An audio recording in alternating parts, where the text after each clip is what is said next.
Welcome back. This episode we'll be going over McCaffrey's Moreta, Dragonlady of Pern.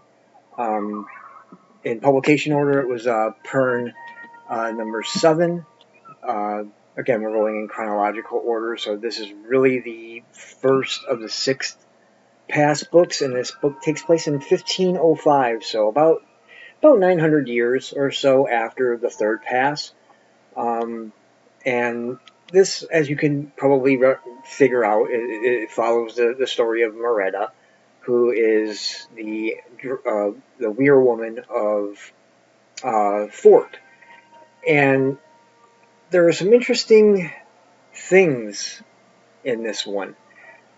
For the first time, we see that the weir woman and the weir leader, who is Chagall in this one, they don't have a very close relationship. In fact, you could probably say it's hostile. Um, and that's something that is new, at least to what I've read so far. Um, and I just thought it was interesting because it opened up other things for Moreta because she didn't really feel tied to Chagall. Everybody felt, he was great as a leader, but he needed to kind of tone himself down as a person.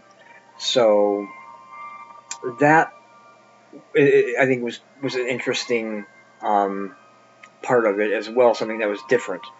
A plague comes in on this one, which we saw in the third pass. But then again, I mean, there were records in the third pass stating that there were plagues every 200-300 years. So obviously this would have been about, I guess, the time that one would have come, and it was a flu. And it started really with a couple of gathers. One that Moreta went to, and another that Chagall went to. Now, how does the virus spread? That, I think, could be the question that could be asked, and it explains pretty well, I think. There's a boat that ends up in the southern continent, and the southern continent has basically been like off limits, banned. Nobody should go there. But a boat gets it's off its coordinates and goes into the southern continent. And they find this beast, is basically what they call it, that is basically in the water. It's clutching to like a tree, and they take the beast and they cage it, and they basically parade it up along like the one end of this northern continent, and then it's at one of the gatherings. It's become, where everybody can see it. The thing that they don't understand is that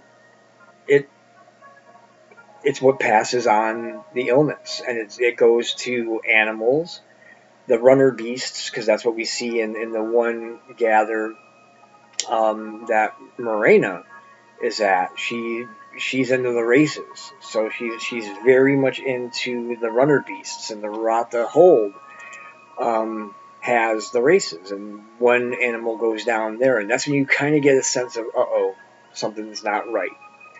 And from there, it just kind of seems to go downhill. Now, what I will say is that the whole book, at least, doesn't have like the plague. It doesn't have people dying. But where this one's different, though, too, from compared to the third pass books, is that this one affects dragon riders. In the third pass books, dragon riders seem to be immune from a lot of what the people that lived in the holds got.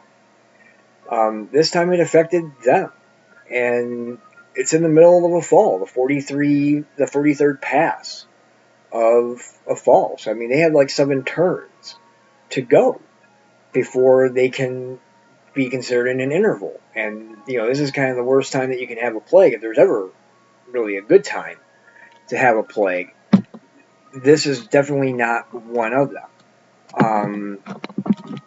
So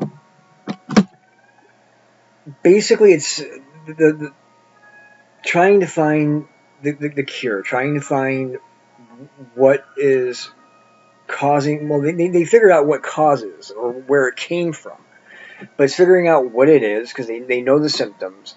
But now it's like, how do we treat the symptoms?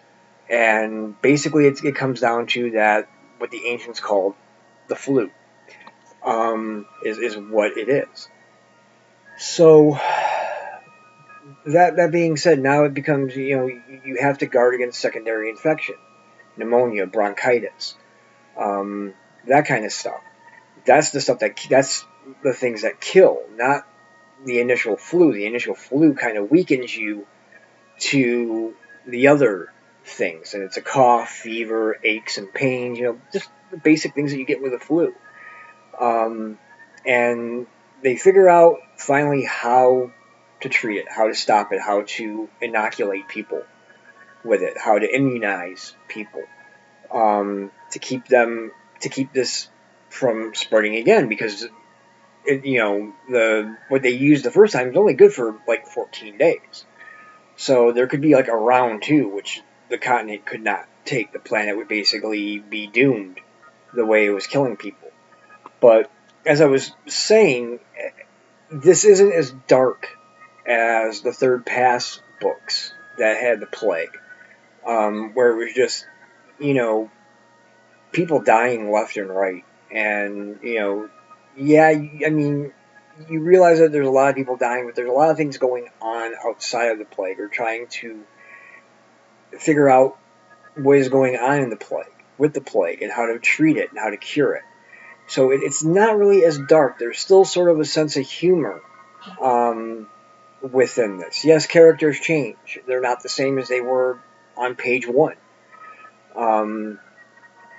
And that's, I guess, to be acceptable in the sense that you have a plague going, and the people that survive are not going to be the same, but you have to move on.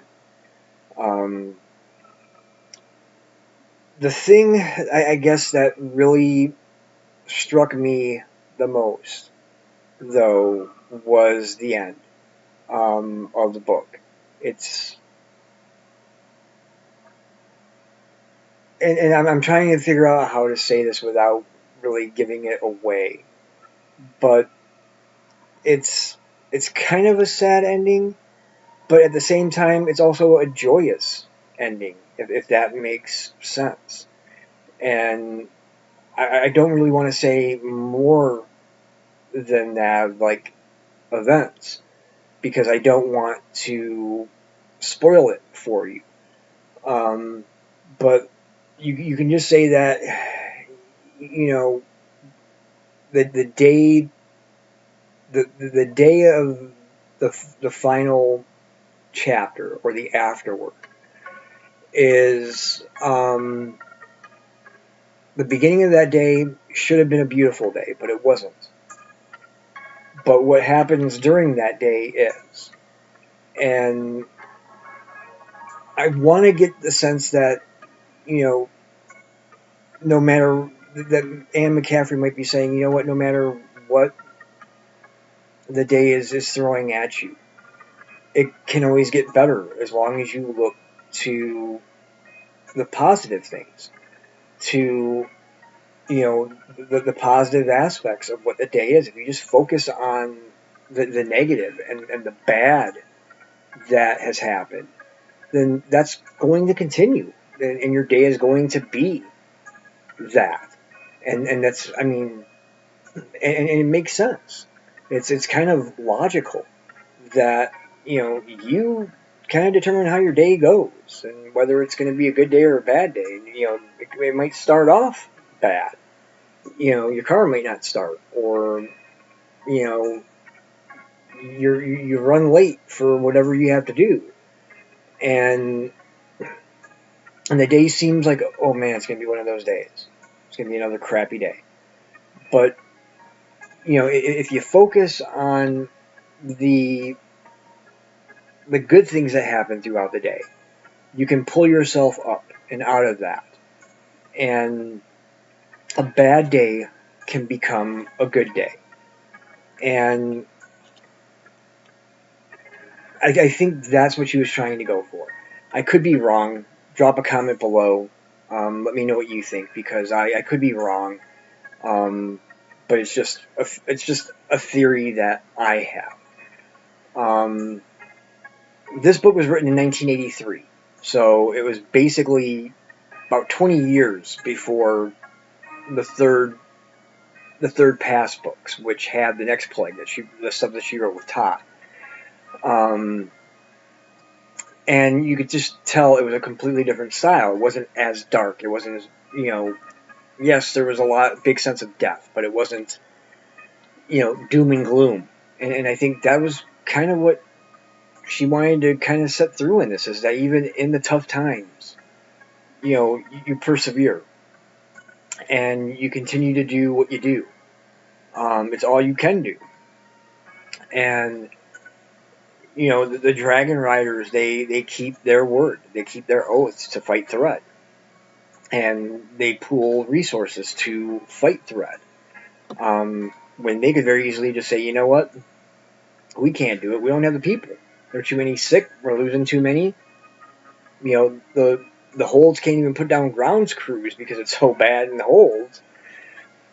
Let's just give it up. But I think, again, Anne's meaning, or what I think the meaning is, outweighs the plague. I think the plague is just kind of like, that bad thing that can happen. And the real thing is how do we react? How do we respond? So I gave it 5 stars on Goodreads. I liked it. As always, please like, subscribe, turn on the notifications. That way you know when a new video comes out. Also, leave a comment down below. Let me know what you think of this series, of this book. No spoilers, please, though, for the people who haven't read it yet. And you can even leave your Goodreads name down below. That way we can hook up and see what each other's reading. Or if you have any suggestions of what you want to see me read and review, you can do that too. So as always, keep YouTube literate, and God bless.